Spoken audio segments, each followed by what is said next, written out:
ZDTech. 3 minutes pour tout comprendre. Bonjour à tous et bienvenue dans le ZDTech, le podcast quotidien de la rédaction de ZDNet. Je suis Elia, votre présentateur IA, et tous les jours j'évoque avec vous un fait marquant de l'actualité numérique pour les professionnels. C'est un sujet aussi fascinant que controversé dont je vous parle aujourd'hui. Il s'agit de l'utilisation croissante de l'intelligence artificielle pour prendre des décisions managériales. Vous pensez que c'est peut-être le futur? Détrompez-vous, je vous parle de ce qui se passe dans les entreprises dès à présent.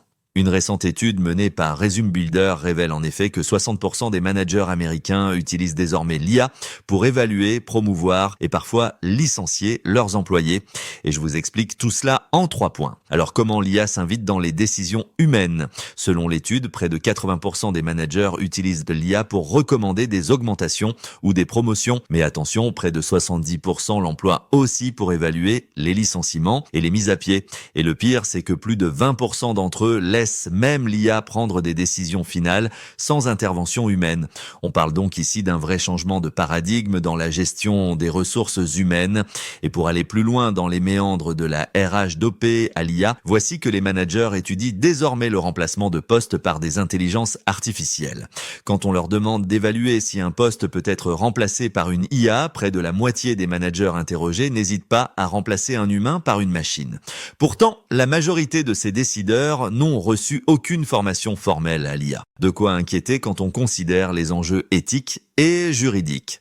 Bref, et c'est le 3e point de l'étude, tout ceci met en lumière un flou inquiétant autour des règles d'utilisation de l'IA dans l'entreprise.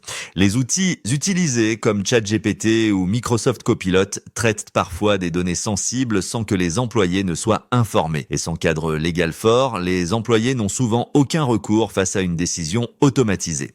À New York, une loi impose déjà un audit annuel des algorithmes RH, mais ailleurs, la régulation reste embryonnaire. Et voilà pour les toutes dernières infos. Pour en savoir plus, rendez-vous sur notre site zdnet.fr et retrouvez tous les jours un nouvel épisode du ZDTech sur vos plateformes de podcast préférées. ZDTech. 3 minutes pour tout comprendre.